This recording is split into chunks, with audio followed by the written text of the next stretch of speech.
You decide for whatever reason you want to play Super Smash Bros. Melee. You decide out of all the characters you want to play, you choose Roy, because Roy is cool and his sword has fire. And you shortly realize how much of a mistake you've made. This was literally me thinking that I could somehow main gold Roy and go to top 8s and be the first one to do it with Roy. Not possible, really. Unless you're like Zane, of course. Well, actually, there's a character that's much better than Roy in almost every single way. Who's that character? It's Marth, of course. And by way better, yeah, that much better. Some of the many reasons why Marth is just way better. Marth has sweet spots throughout his sword at the tip.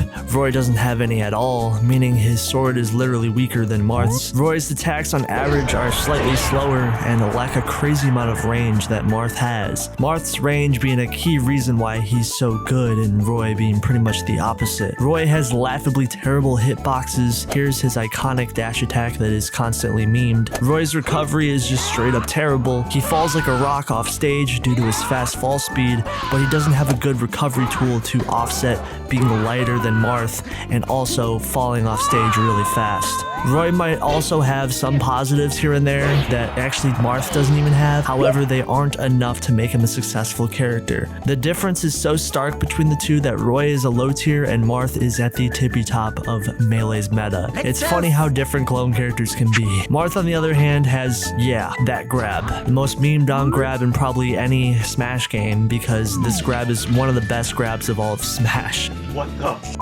And yes, your eyes aren't deceiving you, his grab is better than a dinosaur with a giant tongue. It's relatively quick, and look at that, Marth can chain grab fast fallers, that's cool. Marth doesn't have any KO throws, but his up throw is literally a touch of death for some characters as it can pretty much just chain grab them and then they can die from it. It's that good. Yeah, chain grab and spacies, baby. Marth's movement is actually incredible, plain and simple. He has an amazing wave dash, amazing dash dance. Put those together, you have a character that moves fluidly on stage with ease. He's extremely mobile, this being the main boon to his kit. His range is very impressive and it makes him good at sharking approaches. It's partly why the low tiers in Melee struggle against Marth so much, because Marth outranges most of them by a mile. He gets really just a lot of mileage out of the fact his sword is so good at beating just a lot of things. So he can wall with his forward air and just spam in his own range, and a lot of the low tiers really can't do anything to contest it. It really kind of sucks for them. Back air, similar to forward air, has decent offstage potential. Up air can cover on platforms and extend combos. Down air, don't even get me started on down air. This is easily one of the most impressive moves that Marth has as far as like offstage conversions. This is also a big reason why the Ken combo is such an iconic combo. His special moves are also decent. Shield Breaker, aka I'm spamming this move in the Jigglypuff matchup, is also a good tool as well. Dancing Blade, amazing recovery tool from Marth, even has niche usage on stage depending on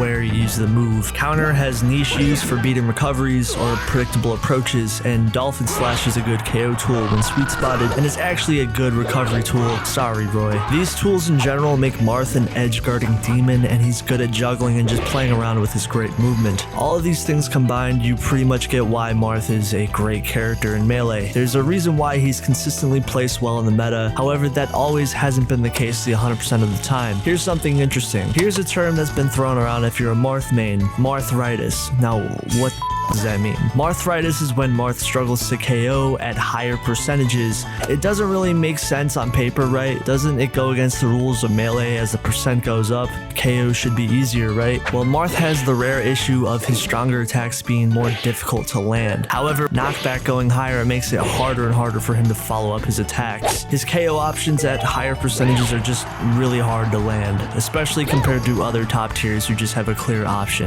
In the early 2000s, Marth was seen as a great character, but no one really showed the true strengths of the character until Ken started playing him. This being the period where dash dancing was figured out, chain grabbing, the iconic Ken combo. Many of Marth's mains started picking up this playstyle and started adopting their own techniques, like Mewtwo King showing his dominance with Marth's punish game, PPMD showing the strengths of Marth's movement, and here we are today with Zane, who's pretty much a mix of everyone else's playstyle. Something interesting to note is in 2012, Mewtwo King himself said that Marth was a mid-tier who lost to a lot of top-tier matchups. Kind of funny how that's definitely not the case to this day, but it's still a fun prediction. Marth in Melee's meta has developed beyond where people thought it could go, where we live in a place where Puff can actually lose to Marth and you don't have to have a pocket fox for the matchup. While Marth is second as of right now, he wasn't always in that exact spot. Marth's lowest placement was at 5th place for a couple tier lists in a row, but still Marth has pretty much been a good character since the early 2000s. Marth landing at number 2 spot pretty much lines up with who is playing with the character at the current moment. No duh, right? This was a huge peak for Marth due to Ken being one of the best players of his era. When Ken stopped playing Marth, Marth went down, but when other top level Marth players rose up, Marth held his spot in the top tier contention, and even went up in a couple tier lists. Then here we are today, where one of Melee's best players, Zane, plays solo Marth, leading to why Marth is second right now.